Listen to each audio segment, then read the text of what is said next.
In hidden corners of the world, governments are testing unidentified flying objects. But are they of extraterrestrial origin? This is, indeed, an unidentified flying object. Are classified radical aircraft designs responsible for many UFO sightings? It may be the biggest story in history.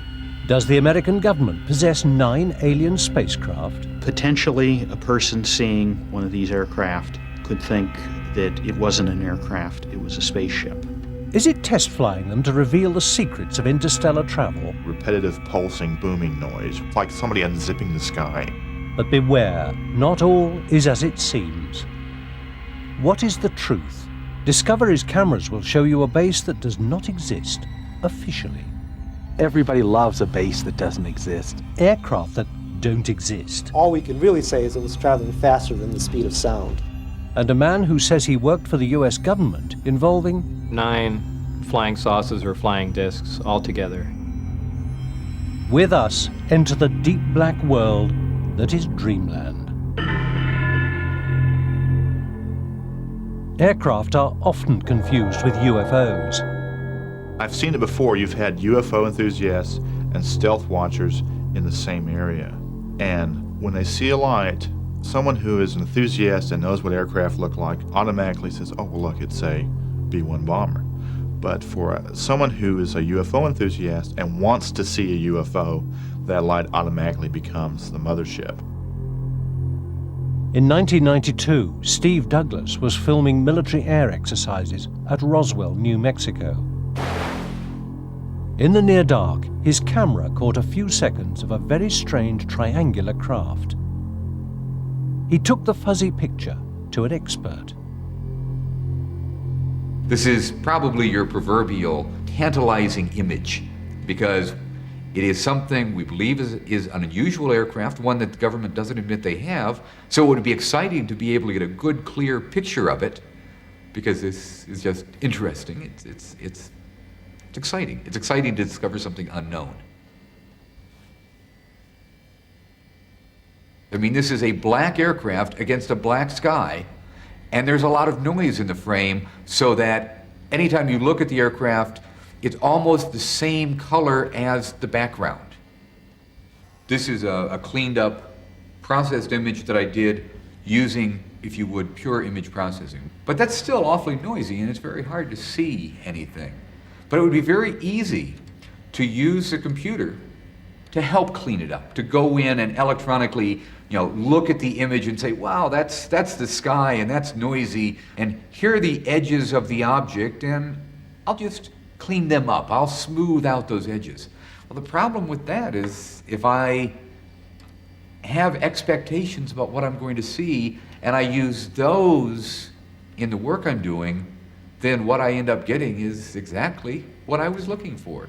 I can make it anything I want, a flying saucer or you name it. It is obviously flying, it's obviously unknown, so it is definitely a UFO, but that doesn't mean it's a spaceship from another planet or a time traveler or a fill in the blank. We have strong suspicions that this is, in fact, a highly secret, highly stealthy reconnaissance airplane that the government has and has operated, but for reasons of security, they haven't admitted that they own or operate it. This is, indeed, an unidentified flying object. This is what Steve Douglas filmed. The TR-3 Black Manta. It does not exist officially. Is the Black Manta sighting a one-off? In the last 5 years, the description of UFOs has changed. Reports of triangular craft are as common as traditional saucer shapes. Last year, a British Airways flight from Milan descended to land at Manchester, England. Suddenly, a triangular craft flashed past the airliner just yards in front of its nose. Neither the airliners nor ground control's radar detected the high-speed craft. It was a classic close encounter. But with what? Newspaper headlines screamed that an alien spacecraft had buzzed the jetliner. What they did not report was what specialist aviation magazines already knew. Less than 15 miles away, a British company is building the top-secret prototype of a stealth aircraft. It has a strange, triangular shape. It is an unidentified flying object, a UFO. Strange aircraft are often reported in the press.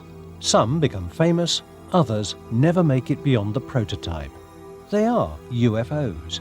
They do not exist, officially. And fly from a base that does not exist, officially. The home of America's deep black aircraft is hidden in the Nevada nuclear test site. For decades, nuclear warheads were tested here. It's not a safe place for the unwary to venture.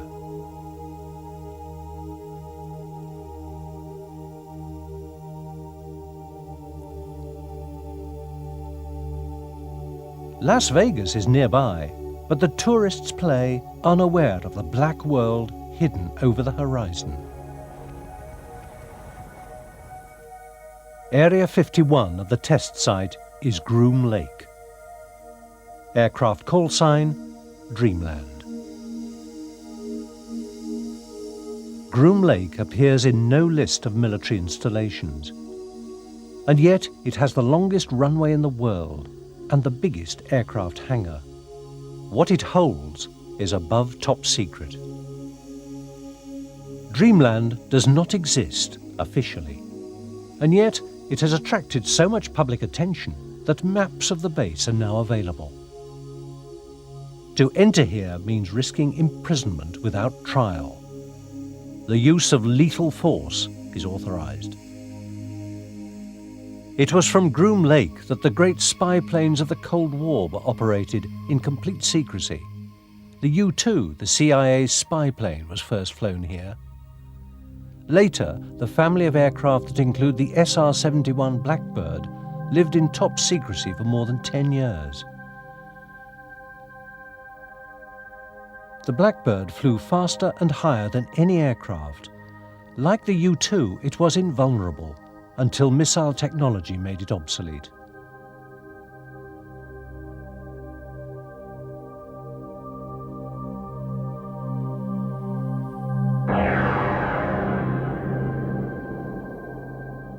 Unknown to the general public, the stealth fighter was tested here.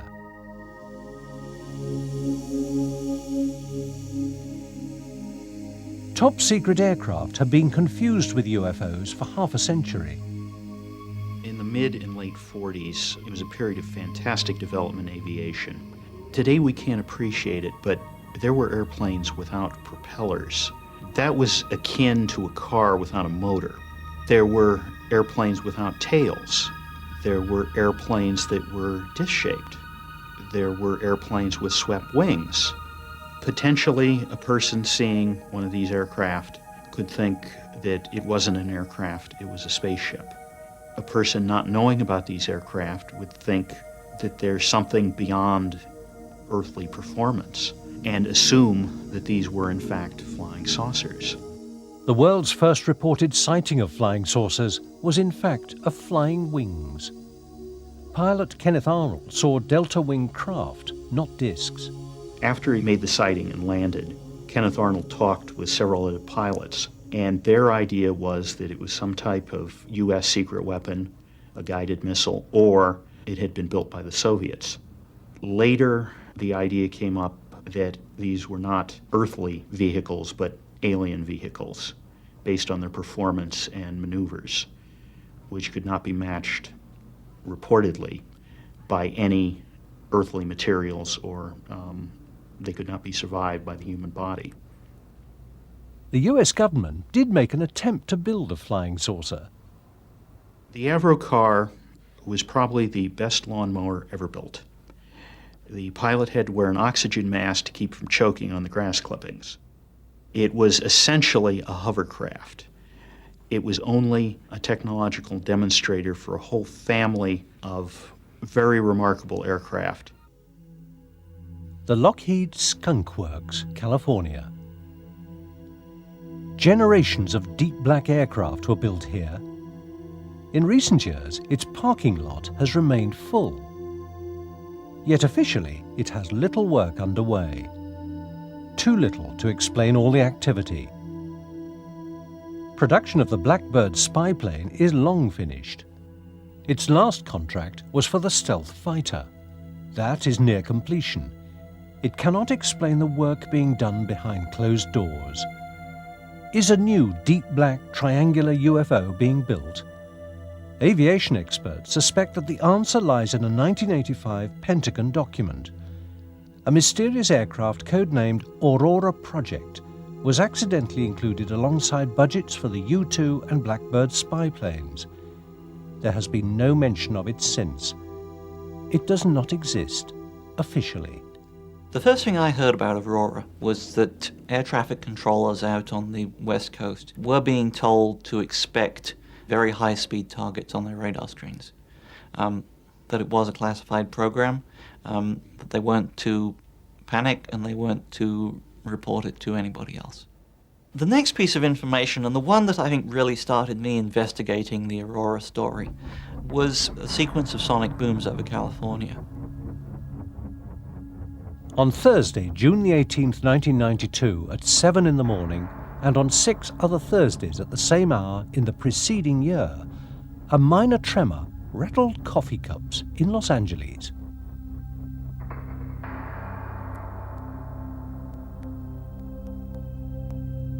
Spurred on by telephone calls from worried residents, Jim Morey of the U.S. Geological Survey set out to discover what was causing this unusually punctual earthquake. At his disposal is a network of seismic recording stations. He quickly established that it was a double sonic boom from a supersonic aircraft. Morey compared the signature of the aircraft's sonic boom with the patterns produced by those of the space shuttle landing outside Los Angeles and by the SR-71 Blackbird on its world speed record transcontinental flight in 1991. It was completely different. The size and spread of the boom is unique. We actually have quite a few sonic booms in Southern California. One of the reasons is that the space shuttle lands at Edwards Air Force Base, which is in the desert here. It's possible to tell the direction, the speed, and the height of the object that's producing the sonic boom if you have good instrumental recording. So for these mystery booms that we saw, it's clear that they are flying offshore. Because we don't have any stations there, we don't have very much data, so we really couldn't get an accurate estimate of how fast that particular object was traveling. All we can really say is it was traveling faster than the speed of sound. One other possibility is that it could be a meteorite, and there are instances of meteorites producing similar booms. Obviously, though, a meteorite happening every Thursday morning seems a little unlikely. The breakthrough came when Bill Sweetman received an eyewitness drawing of what could only be the Aurora. I'd written a couple of Aurora stories suggesting that the evidence was accumulating that something was out there. And I received in the mail a sketch and a note from a man named Chris Gibson. This eyewitness is one of the best in the business. Chris Gibson was a member of Britain's Royal Observer Corps. He was part of their elite international recognition team, one of the top military aircraft observers in the world. One day in 1989, whilst working on an oil rig in the North Sea, a colleague called Chris outside. There was a formation of 4 aircraft. The lead aircraft was a KC-135 Stratotanker, and off its port side were 2 F-111 fighter bombers. Off the tail of the KC-135 Stratotanker was a black triangular aircraft. It had no wings, no tail, a perfect triangle. And there's nothing that I've ever seen before looked like that, which was an unusual occurrence because I'm trained in instant recognition by the Royal Observer Corps, and if I didn't know what it was, it's not in any books. This shape and the sonic booms told Bill Sweetman a great deal. If you're looking at an aircraft that is designed to fly at what's loosely called hypersonic speeds, that's 5 or 6 times the speed of sound or upwards, there are several things that become absolutely essential. One is that you require a very high degree of sweepback on the wing leading edges. Otherwise, you start getting into severe problems of drag and aerodynamic heating. As you go into this very slender shape, you still need to have a lot of volume in that shape for fuel, for propulsion, for crew. And the best way to provide that is to blend the wing and the body together. You get a very characteristic, highly blended triangular shape, which is, in plan view, identical to what Chris saw.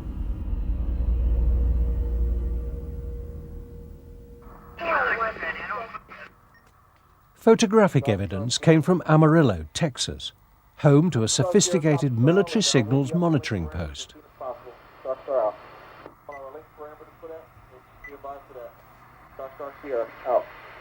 I think it was March 23rd, 1992. I was back here in my office when the house was shook by what sounded like a large sonic boom. I'd heard a lot of sonic booms before, so I know how they sound, but this one seemed to continue. It wasn't just a crack boom and left. It was a rather large shudder that you could feel in your chest, and the windows vibrated. And that's when I saw this very high-speed aircraft flying over the house at an incredible rate. I grabbed my camera, knowing it was something different, especially because of the way the contrail worked. The donuts on a rope contrail is produced by no conventional aircraft. Its engine noise is also unique. It's a deep, thrumming, regular, pulsing, booming noise. It's like somebody unzipping the sky. You feel it more in your chest than you hear it. It doesn't sound like a jet. It doesn't sound like a rocket. It's just very unique and an amazing sound. The donuts on a rope contrail has been reported from around the world. This never-before-seen footage was taken by an amateur cameraman from a transatlantic passenger jet. It's very hard to hide an aircraft like the Aurora.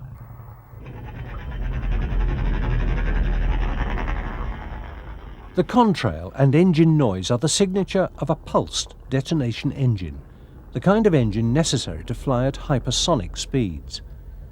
With a cruising speed of 5,300 miles per hour, Mach 8, operating in near orbit at an altitude of 50 to 80 miles, the Aurora could reach anywhere in the world in 3 hours. Aurora is a continuing investigation which is not yet closed. Personally, I think that there's overwhelming evidence that there is a high-speed program out there. Like the deep black projects that came before it, the Aurora's existence is still denied.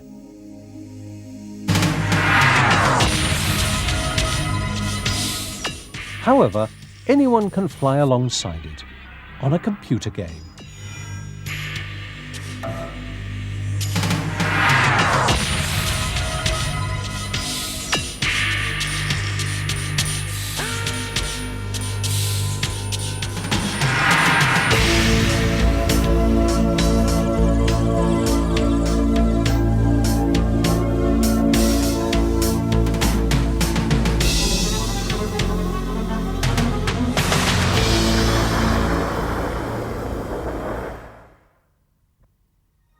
The Aurora's main test base would be Dreamland, at Groom Lake, Area 51 in the Nevada nuclear test site. But something hidden even deeper in the deep black world is rumored to be flown at Area 51, captured alien spacecraft. Dreamland has become the focus of those who say that there is a government conspiracy to cover up alien contact. It could be the biggest story in history.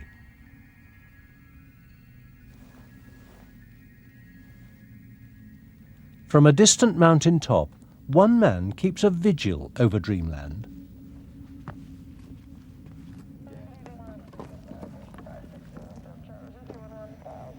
I'm up here on Tickaboo Peak, 25 miles east of the base. It's an 8,000-foot peak. It's the last outpost of public oversight over this government facility. I come here just because I think it needs to be done. Someone has to watch what's going on out there, and there's a lot of adventure in it too. Everybody loves a base that doesn't exist, and I'm no exception. It's like they put that base out here just so I can crack it. I want to know what's going on in there, but more importantly, I like the process of cracking a mystery. This is like a Sherlock Holmes mystery. What is going on out there? You have all sorts of clues, but how do you put them together? The base itself, it just sits there. It's like any other Air Force base. I see it like a Rorschach ink blot test. People come and see this ambiguous stimulus and they impress whatever they want on this stimulus. Some people see conspiracies. They say that the one world government is based out there. Some other people think all the missing children in the world have been taken here. Other people see only black programs. Others see spirits. They think that out there the aliens are communing in some way with our government, and you can send out your love and bring them into you. The stories are as varied as the people who come here. These beliefs are based on the claims of one man. There were 9 flying saucers or flying discs altogether. Rachel, Nevada, population 101 and falling. Its inhabitants have seen many strange things flying over the mountains above Dreamland. I believe that there are saucer-shaped craft here on Earth. I definitely believe it was a saucer. I've seen a lot of strange things out here. It was just a series of lights. Dancing lights. And they came up close, and then they were gone in an instant. Saucers or extraterrestrial craft could be visiting the Earth. I definitely think aliens have had to have visited the Earth. Some may be extraterrestrial from another planetary system around another star. It was something from outer space. I believe it's possible. It could be within regions underneath the Earth that have been established as a base. There's too much technology out here that can't be explained. We might be dealing with an interdimensional phenomena. I definitely think the government knows. I don't think we're alone in the universe.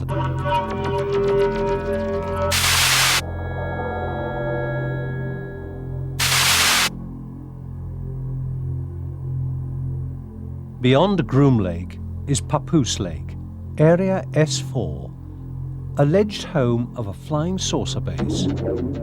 Bob Lazar, jet car builder, former employee of the Los Alamos National Laboratory, the birthplace of the atomic bomb, and supposedly hired as an engineer on a top-secret project. I was under the impression I was going to be working on an advanced propulsion system, which was right up my alley, and I was very excited about it. And I was led to believe it was going to be some sort of field propulsion system, which in fact it was, but I had no idea of the implications of what they were talking about. Lazar says he was flown from Las Vegas to Groom Lake, put on a bus, and driven to Area S4, Papoose Lake. We drove up, the hangar door was open, and there was a flying saucer. I got out, was led purposely through it, and I was told to keep my eyes forward and walk straight, and it was kind of a mental torture because it was a fantastically interesting thing here, but I was under the impression that this was something that we had developed.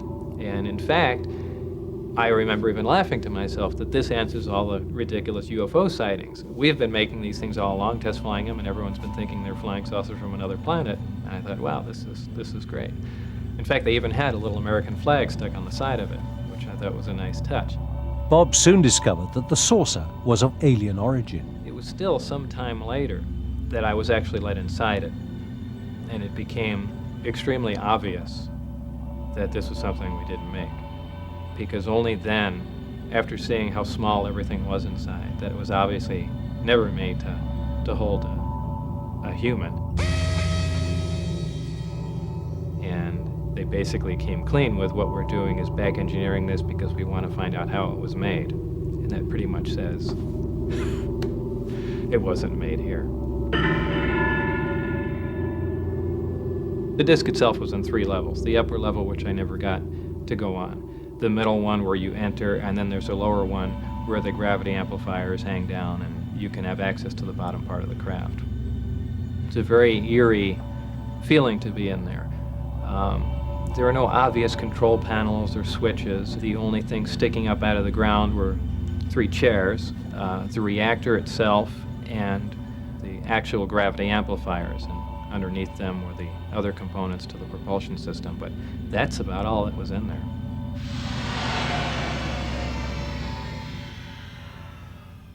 Bob Lazar has been investigated by a reporter at the local TV station. What some have called the cosmic Watergate. There had been stories about Dreamland floating around in Nevada for a number of years, little bits and pieces in the newspaper, references to secret programs, occasionally a reference to alien technology. There have been some of those same kind of references in ufological circles, people saying, there's a secret base in Nevada, you better check this kind of a thing out. It wasn't until about 1987 I started digging into some of these things. In 1989, I met Robert Lazar, and the story he told me was an incredible one by any standards. I thought that if, in fact, any of this stuff checks out, it may be the biggest story in history. Does Lazar's story check out? Do any records of Lazar's past employment exist? For myself and the TV station, the key to his credibility, the key to his story was always Los Alamos, because if he worked at Los Alamos, if he worked in classified projects, it is at least conceivable that he would have been brought to Nevada to work in other classified projects. As a test on his veracity, we wanted to go to Los Alamos and have him show us around. He said, I can get you in. Yeah, we'll believe this when we see it. So we were there on a weekend. Fewer people are in the lab, and Bob, in fact, did take us in. And it was like following him through this labyrinth of different labs and facilities, and he knew his way around like a rabbit in its own burrow. He knew where everything was, and that impressed me, because how would he know if he hadn't been there? Los Alamos was uncooperative from the first day. Years and years went by, and I still couldn't get any confirmation from them that Bob had ever worked there. It makes no sense. They'd have no records on someone who worked there just a few years before, but that's what they were telling me. Now, I had interviewed other people that worked with Bob there who say that he was an employee, he was a physicist, and he worked in classified projects. If that were the case, where are the records? Because to this day, we still can't find them. What this tells me is that someone has tried to wipe out Bob's background so that fewer people will give him any credibility.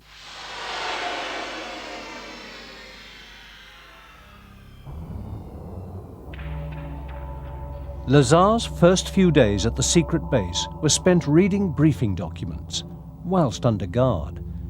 These made clear that the government possessed detailed knowledge of the aliens. It was clear that the spacecraft was not a recent acquisition. It seemed like they had been working on it for at least a couple of years, but it could have been 20 for all I know. Once when I went in the hangar, all the bay doors were open all the way down, and you can see that there were other crafts in there, and they were all completely different. Now, I was told that all the power sources and propulsion systems were identical in them.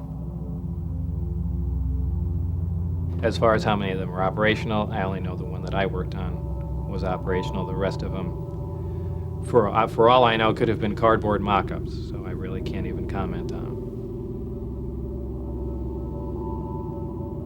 One of the craft looked like it had been stood up on end and a projectile fired through it. So I would imagine some of these crafts were non-functional.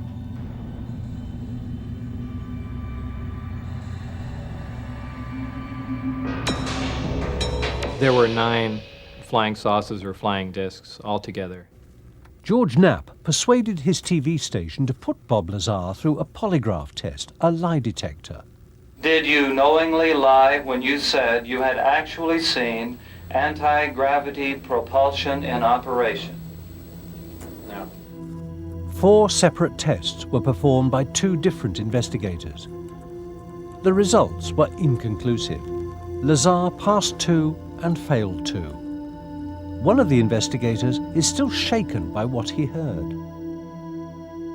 I was looking for all the little sign, the body language, if you will. There was tremendously positive eye contact.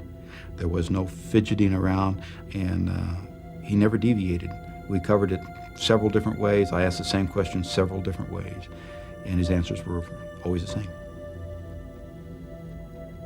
Hooking up, going through the test, then started the emotional roller coaster that I experienced that night. And it's something that I can honestly say has changed my whole outlook on things. We started the first test, and it went exactly the way I thought it might. He was not doing well. He was reacting to the relevant questions more than he was to the control type of questions, which is indicative of a person who is deceptive, because it's showing an emotion that he does not feel comfortable with his answers. These questions bother him. It was basically, have you ever observed a saucer-shaped craft fly out at Area 51? And that was asked, I think, 2 or 3 different times. The second chart we ran was on another question dealing with the gravity amplifier or an antimatter reactor as part of the powertrain. About halfway through that test, I'm looking down, and all of a sudden the realization sets in that I'm looking at a probable, truthful result. And I mean, I'm getting chills right now talking about it, because that's what I got. Bob Lazar appeared to be truthful when he described how the craft's reactor functioned. We weren't precisely sure how everything worked, but we had a rough idea. Starting from the reactor, it reacted an extremely heavy element, but stable, that isn't found on Earth, and we placed it on the periodic chart as element 115. This provided the basic gravity wave and electrical power to run the craft. The gravity amplifiers that were located in the craft amplified that wave, and it was phase shifted, in other words, put out of sync, and that was expelled from the bottom of the craft. And the Earth and all matter puts out its own gravity wave, and this put out a wave that was an opposite to it and caused lift. In other words, it wasn't squirting out fire, exhaust, compressed air, or anything that we would imagine would propel something. It was a field propulsion system. It was something you really couldn't sense, but would lift the craft. Field propulsion can be demonstrated with 2 magnets. Set one way, the magnet's poles will attract. Set the other way, the magnets will repel each other. Lazar says that the craft used gravity waves to repel and attract through space. Using earthly materials and state-of-the-art technology, we could not possibly duplicate one of these systems. Not even close. What we're seeing was a total annihilation reactor, a reactor that reacted matter and antimatter, which is something we really haven't even touched on. We know this is possible. We know we have fission reactors. We're currently trying to develop fusion reactors that produce energy like the sun does, but we haven't even thought about working on antimatter reactors, which is 100% efficient. And here was a working model of it, not just a working model of it, but it was small. It was something that a person could lift. And we're looking at something that you can hold in your hand and puts out more power than our full-size nuclear power plants. So this wasn't just a little bit advanced from our technology. This was something big. Did Bob Lazar work out at Area 51? There is no hard evidence. Is Bob Lazar a qualified scientist? Is what he says in interviews accurate? Lie detector tests were inconclusive. An investigation by one man, Tom Mahood, an engineer from California, found flaw after flaw in Lazar's statements. But at first, he found Lazar convincing. About 3 years ago, I hooked up with the internet. I started exploring, and I came across Bob Lazar's story. And I really found it fascinating. The way he told his story seemed to ring of truth, and there were a lot of little details that he had on his stories that I found just utterly fascinating. It kind of captivated me. There was a couple times I woke up in the middle of the night disturbed. I mean, I really believed that story. It seemed that credible to me. First thing that started kicking things off for me was that I don't live that far from Caltech, and Lazar claimed as part of his story that he had attended Caltech and had his records erased. I thought, well, this is an interesting possibility for me to look into it and see if I could find any trace of Lazar at Caltech. And I thought the easiest thing to do to check on him was just to go through all the Caltech annuals for about a 10-year period, and I literally went through every page looking for a picture or a reference to Bob Lazar. Now, it could be that he might be erased from the school records, but it's unlikely somebody's actually going to come in and replace a college yearbook. So I went through it and didn't turn anything up, and at that point I'm starting to think, well, maybe he does have a degree in physics, but for some reason he doesn't want people to know where it's from, and then he's just concocted a Caltech story. So I started having a few doubts at that time, but it still seemed like a fairly credible story to me. Lazar claims a university education, but gives no hard evidence. Bob wouldn't be the first person in history to lie about his education in order to get a job. But the only records that he went to school anywhere is one electronics course at a junior college. And it doesn't make sense that someone with that level of education would get hired to work at the places where he worked. Fairchild Industries in a highly technical position, and later Los Alamos in a highly technical position. He had to get educated somewhere. If you've been to his house, if you see what he does with computers, you know he's as an intelligent and educated man. Where did that education come from? I look at, for example, MIT, and although Bob can't come up with any names of professors, he can't come up with any names of students, I ask myself, could a school like MIT wipe out his records? Well, I don't know. I mean, they get tens of millions of dollars a year in defense contracts. They've worked with the CIA in the past on this very UFO question. Could they do it? Would they do it? I think it's possible.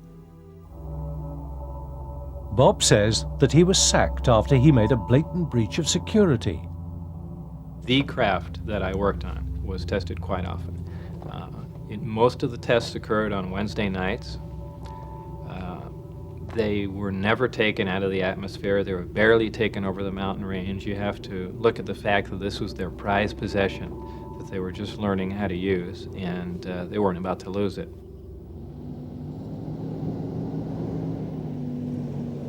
I had the timetables for the specific testing dates and times. And I did bring some friends on a specific day where I wouldn't be working, and they got to view some of the tests for themselves. It's just sitting there.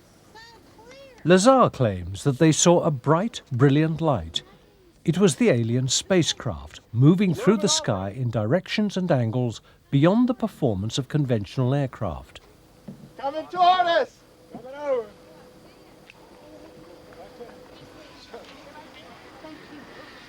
Holy moly, my heart is pounding. Look at that. Is that beautiful? Is it beautiful? Now, we weren't in the base. We were still 10 miles away from it. But even out at that far, there was still a reasonable amount of security. And we were able to see quite a few things. And as time went on, we became lax and eventually got caught. The day after I was caught, I was supposed to show up for work. However, they had me debriefed at an Air Force base north of Las Vegas. That's where a lot of the friction began between myself and the people there. They pointed weapons at me, yelling in my face at a close distance. I mean, they were as angry as you could be without hurting someone.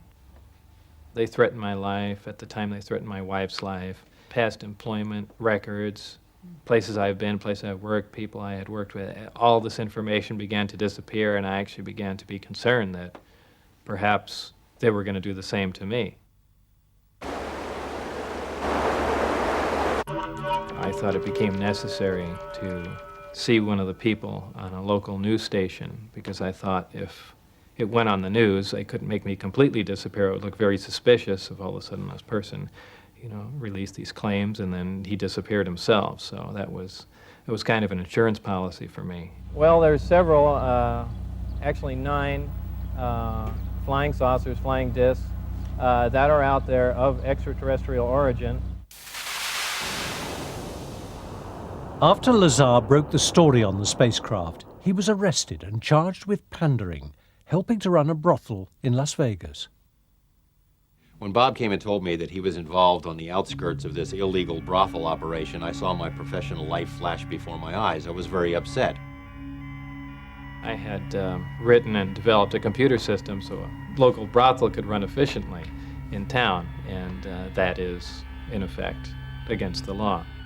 No one had been prosecuted for that since the 1800s in Nevada.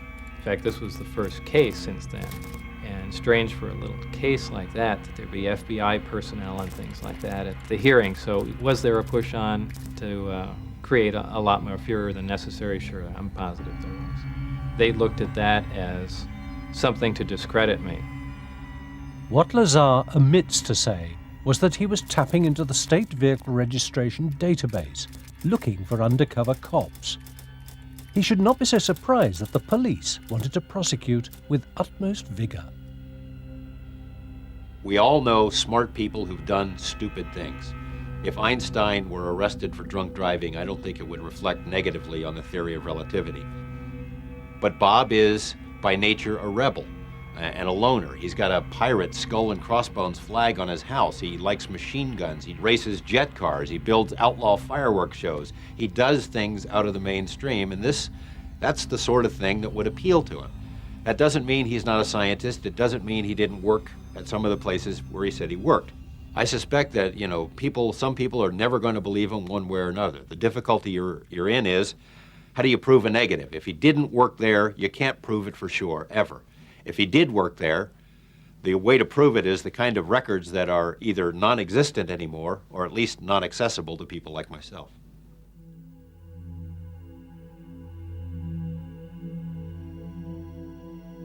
Bob Lazar seems to have a very peculiar memory. I'm not sure that it's suspicious, but it is peculiar in that he seems to remember very tiny details of his time spent at S4, yet he seems to have trouble remembering classes that he took, professors' names, dates.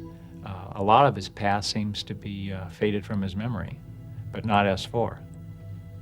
On paper, I think Bob Lazar comes across as a complete fraud. Yet I've talked to enough people and I know enough stories about things that have gone on in Area 51 that my gut feeling is that the guy was there. Whether things happened precisely as he said, I can't be sure. Should we believe Lazar's story, Tom Mahood has discovered that he did work at Los Alamos, but only for a civilian subcontractor. He was not a research scientist. He was a junior technician working on open civilian projects. Bob Lazar has been caught out lying about his past. Until we have some hard evidence, perhaps we should recall what Einstein said. Whoever is careless with the truth in small matters cannot be trusted in important affairs. I believe the operation moved a short time after I went forward with it, possibly in 90 or 91. Where they are now, your guess is as good as mine.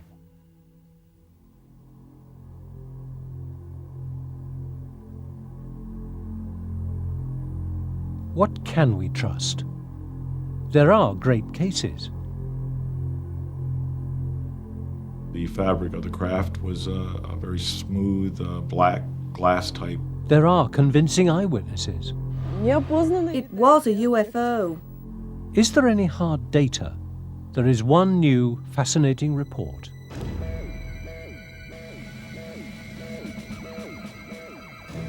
On May the 5th, 1984, an alert was triggered at the North American Air Defense Command. Moving hot and fast through Earth orbit, it was not an incoming missile. It was codenamed Fast Walker.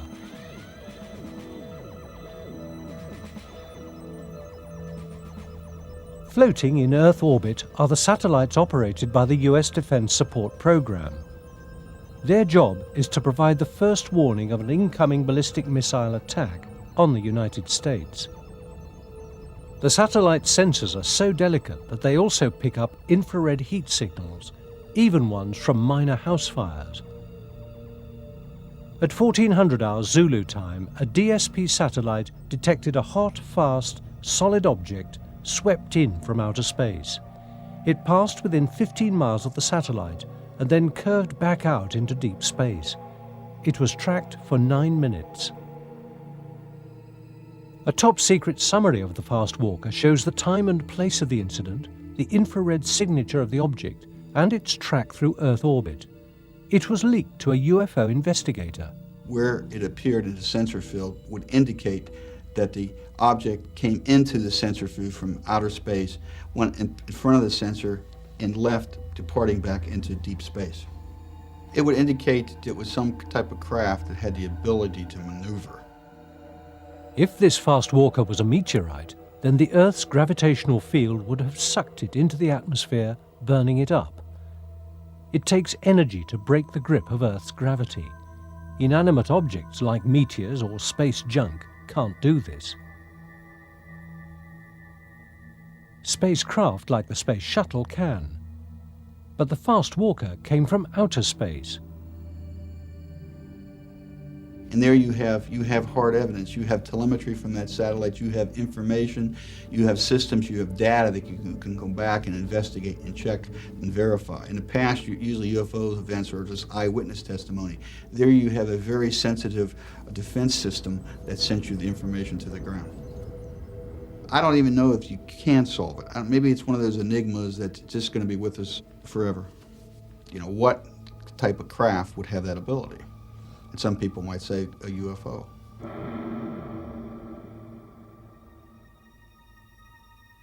Is anyone out there? An astronomer has estimated the number of civilizations likely to have existed in the universe. You take the rate of star formation in a galaxy and the fraction of stars with planets. Estimate the proportion of planets which could support life. Calculate the fraction of living things which become civilizations. Work out how long before those civilizations become detectable. Guess how long a civilization lasts.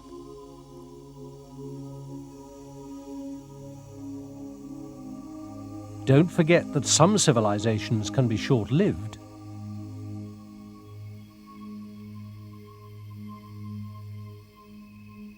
Multiply all those figures by the number of galaxies in the universe, and you get 100 million civilizations since the universe began.